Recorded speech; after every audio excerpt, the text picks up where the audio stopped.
Hello, and welcome to my operator guide for Nomad. This is one of a series of short videos that will help you get the most out of each operator in Rainbow Six Siege. Nomad is a 2-armor, 2-speed attacking operator from the Moroccan Groupe d'Intervention de la Gendarmerie Royale, or GIGR. She is a trap operator who is great for covering her teammates' backs, and her gadget can discourage roamers from flanking her position. Nomad was introduced in Operation Wind Bastion, along with Qaid and the Fortress map. Nomad's unique gadget is the Airjab. This is a proximity mine that is fired out of a special attachment on her primary weapon, and will stick to any surface. Nomad has 3 of these mines, and once deployed, they will continue to emit a faint beeping noise, revealing their approximate location to any defenders as they approach.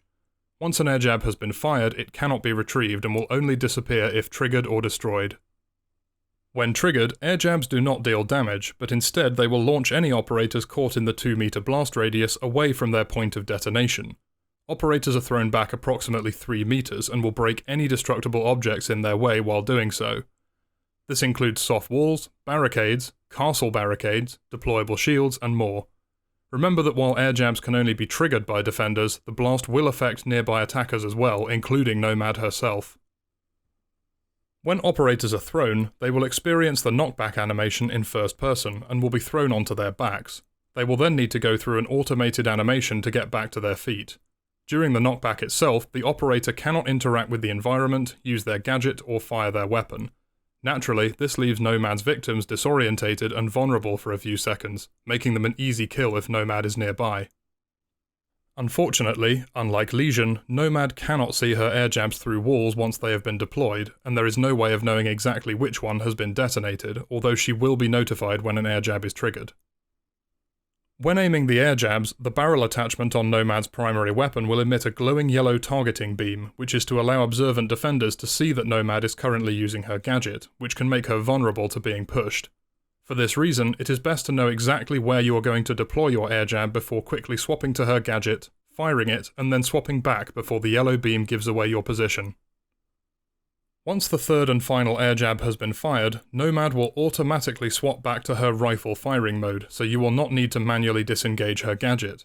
I have been caught out in the past by forgetting this, and inadvertently swapped back to my gadget manually, only to find I was trying to shoot enemies with an empty gadget attachment. On the screen now is how I personally run Nomad. I use the ARX assault rifle as her primary weapon. This is a reasonably hard-hitting weapon with manageable recoil and a typical fire rate for assault rifles.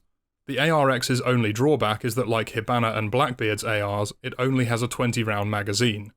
However, the fire rate and accuracy make up for this, and if you need more than 20 rounds to win a firefight, then you need to work on your aim. That said, if you're facing multiple opponents, the limited ammo can be a disadvantage. I equipped the ARX with an ACOG sight and a flash hider. Unfortunately, because Nomad's gadget is launched from a secondary barrel attachment on her primary weapon, she is unable to attach grips to her weapons, much like Buck.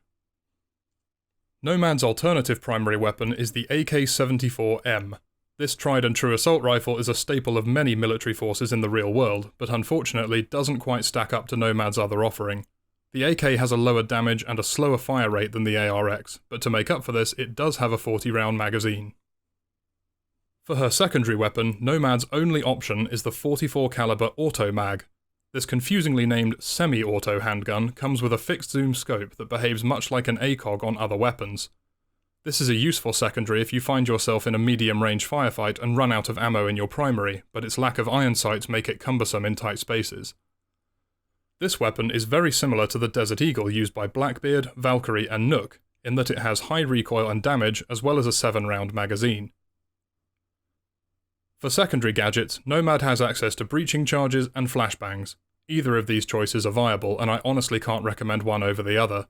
More aggressive players will probably want to take flashbangs, while those wishing to take advantage of vertical gameplay would benefit from using breaching charges to open up the floor above the objective.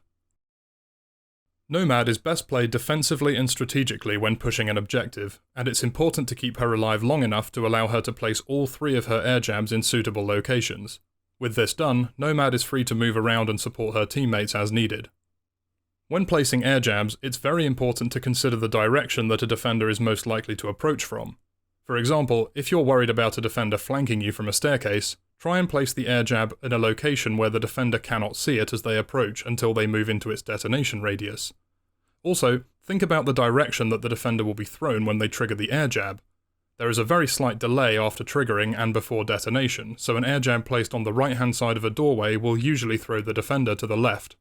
You can use the direction of the blast to your advantage, and having your teammates strategically place a claymore in the path of the thrown defender can make air jabs a lot more deadly.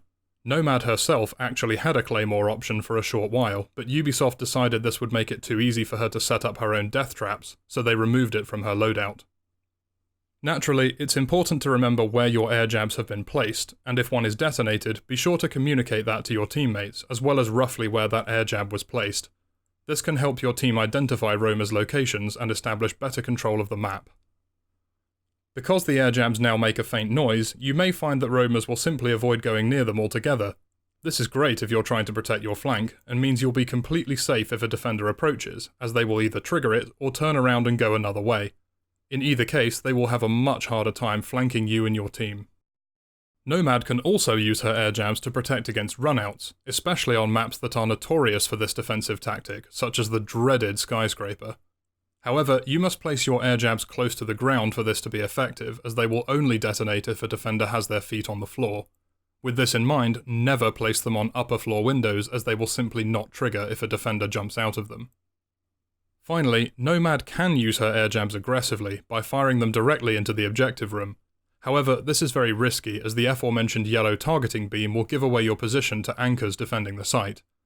As there is also a small delay before activation, it could give the defenders time to shoot them, which would waste your air jabs.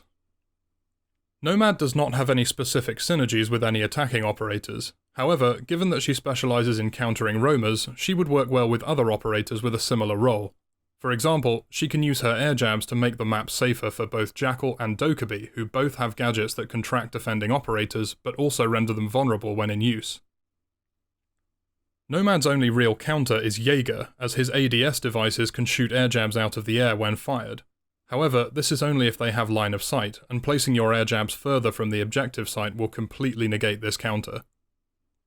You will also need to be careful when placing air jabs on or near any walls, deployable shields, or barbed wire that have been electrified by Bandit or Kaid, as these electrified objects will destroy air jabs on contact. Aside from this, Nomad has no other counters.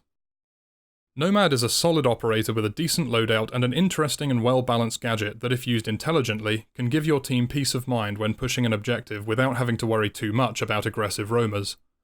That concludes my operator guide, and I hope you've learned how to use Nomad more effectively.